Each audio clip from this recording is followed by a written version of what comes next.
and a very kick-assly cool designed knife. Very good knife. The simple answer is yes, you can rely on it to save your life. This is an amazing knife in design. And what kind of knife it is a hands down 100% combat knife. Every aspect of this knife is about combat.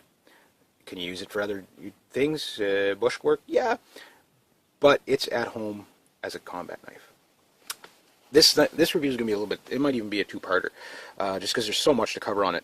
When I first saw this thing in the store, the first thing is I love the look of it. I mean, it has a hollow grind blade, means this is kind of concaved in a bit. Thing's pretty damn sharp, just it's a factory. I haven't used it yet.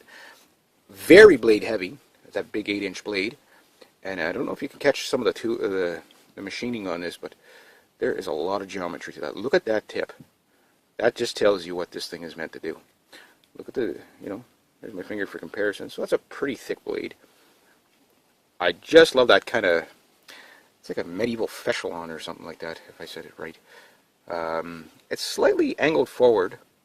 I mean, you're going to get really good cutting here when you, and again, as a fighting knife, I'm not telling people to go do something stupid. I know you have to put disclaimers and stuff like that in these kind of videos, but, you never know what kind of people watch. So, that said, okay, on a scale, if I were to rate it between fighting knife and bush knife, I would put it 90% fighting knife, 10% bush knife. Although, anything I can do with my K-bar, I'm sure this thing will have no problem doing. It is just a level up from everything else I own. But why is it such a fighting knife? Why, what makes it a fighting knife? Well, first off, let's look at the handle. Notice something? It's kind of short. And I mean, this is a really,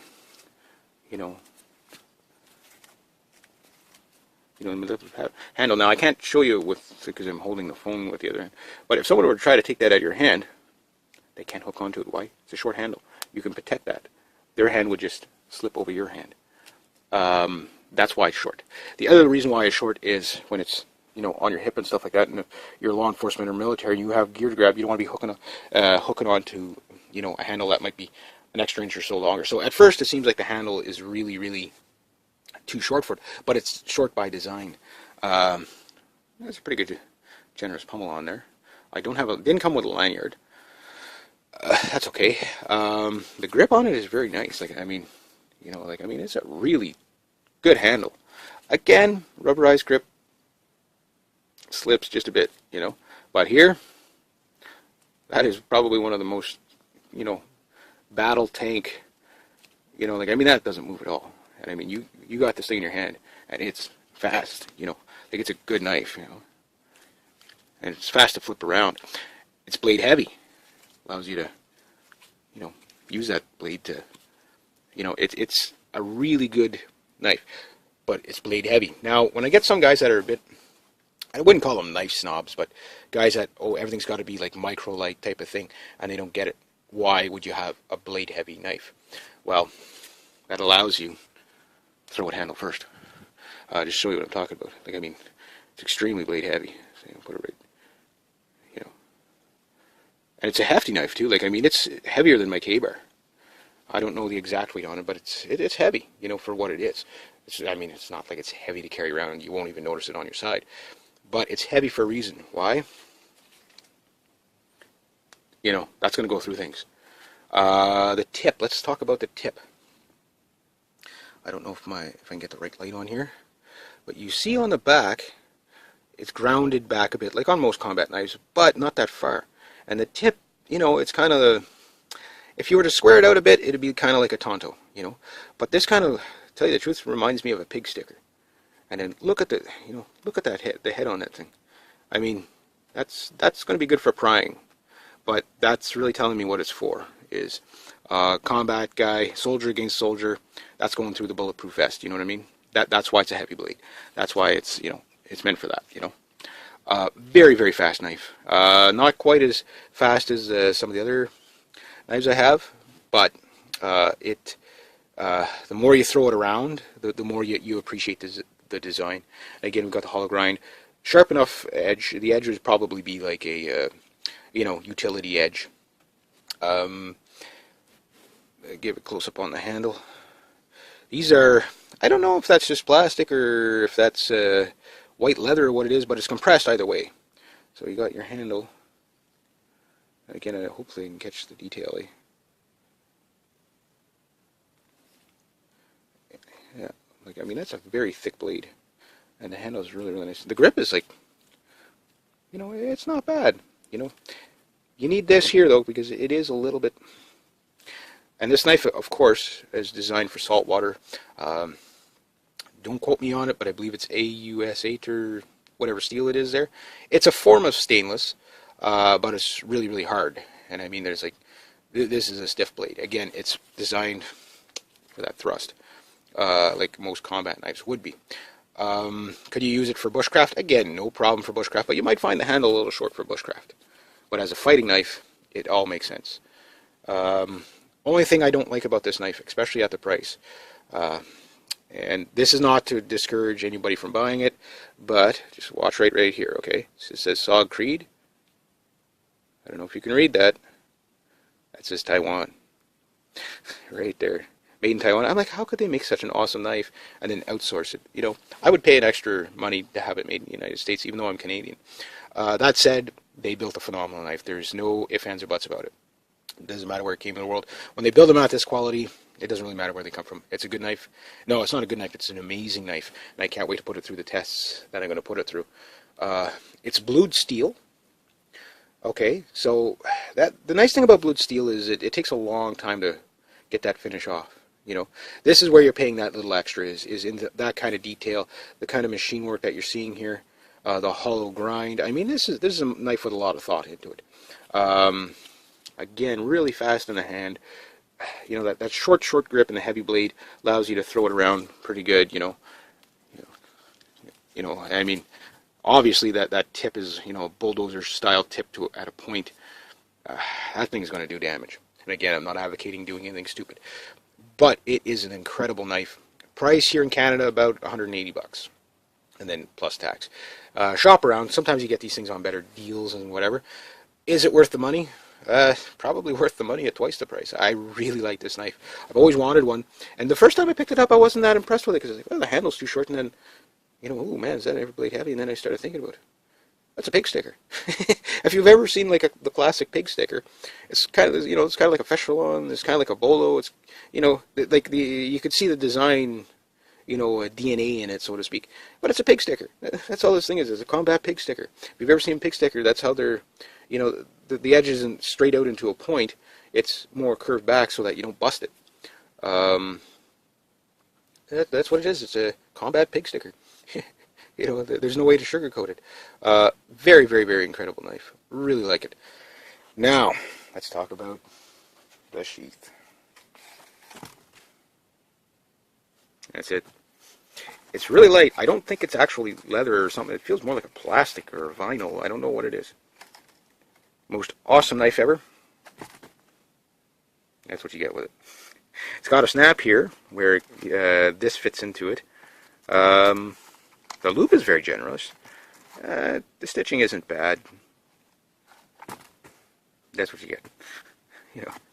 And that's all the review you need on that. Let's get back to the knife because it's cool. Again, this is going to be for if you're law enforcement or military and you were looking at a knife specifically for combat. Kind of, I'm going to be, on that, my hands and knees crawling through trenches type of thing, or caves, looking for Taliban, and if I meet them and I can't deploy my weapon, I need to use this. Well, this will save your life. If you know how to use it, I mean, this is a weapon of mass destruction if you know how to use it properly.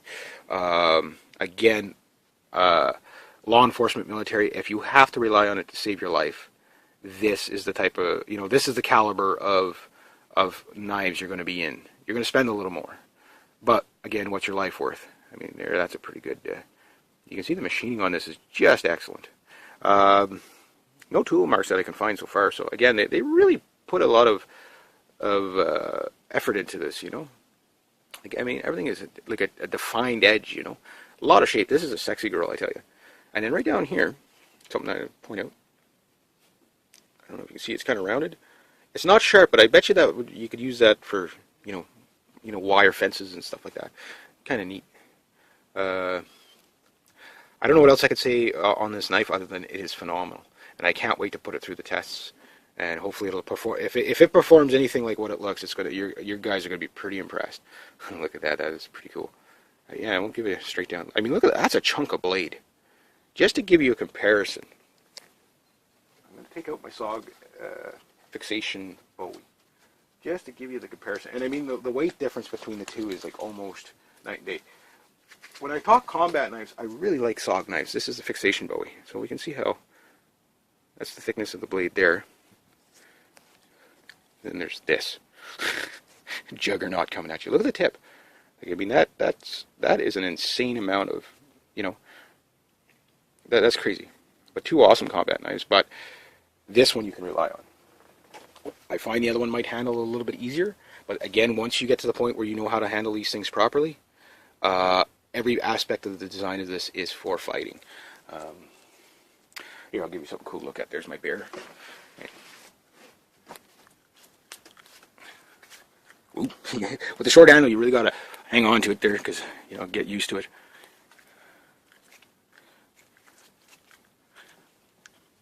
Again, you won't see this thing coming at you. You know, even in slow motion. Like, I mean, it's just, the blade just wants to really throw around, you know, like that, you know, Navy SEAL thing there. You know, I mean, I love it. Again, I'm not formally trained, but this is the type of knife I would take into combat. Hands down, scale of 1 to 10, I rated a 15. Get yourself one. Again, the only reason why I brought up the made in Taiwan thing is that might be an issue for some people. To me, it's not an issue at all because if it's well made, it's well made. But, you know, I'm kind of surprised that they would make it there and not in the United States. And, you know, again, SOG, if you watch these kind of videos, people will pay the extra. You know, if you make a knife like this and you make it in the States, they'll pay almost double the price for it. I'm not saying that so that people like me can't afford them, because I can't afford a knife that expensive. But people will pay for quality. And this, hands down, is phenomenal quality. Okay, I guess from here on out, I'm just babbling. If I missed anything, I mean, you know, check out the website. All the specs are there. So, 8-inch blade. I don't know what the handle is, but it's very, very short. Overall, it's almost the same length as the K-bar, but they just shortened out the handle. But again, the short handle. When you're carrying it and you carry a rifle, you'll understand what I'm talking about. Like, this just doesn't. It's never in the way until you need it. All right, there we go. Okay, my most expensive knife that I own, and a very kick-assly cool designed knife. Very good knife. The simple answer is yes, you can rely on it to save your life. This is an amazing knife in design. And what kind of knife it is a hands down 100% combat knife. Every aspect of this knife is about combat. Can you use it for other things? Bush work? Yeah. But it's at home as a combat knife. This review is going to be a little bit, it might even be a two-parter, just because there's so much to cover on it. When I first saw this thing in the store, the first thing is I love the look of it. I mean, it has a hollow grind blade, means this is kind of concaved in a bit. Thing's pretty damn sharp, just as a factory. I haven't used it yet. Very blade heavy, that big 8-inch blade. And I don't know if you can catch some of the machining on this, but there is a lot of geometry to that. Look at that tip. That just tells you what this thing is meant to do. Look at there's my finger for comparison. So that's a pretty thick blade. I just love that kind of, it's like a medieval fechelon or something like that, if I said it right. It's slightly angled forward. I mean, you're going to get really good cutting here when you... And again, as a fighting knife, I'm not telling people to go out and do something stupid. I know you have to put disclaimers and stuff like that in these kind of videos, but, you know, you never know what kind of people watch. So, that said, okay, on a scale, if I were to rate it between fighting knife and bush knife, I would put it 90% fighting knife, 10% bush knife. Although, anything I can do with my K-bar, I'm sure this thing will have no problem doing. It is just a level up from everything else I own. But why is it such a fighting knife? Why, what makes it a fighting knife?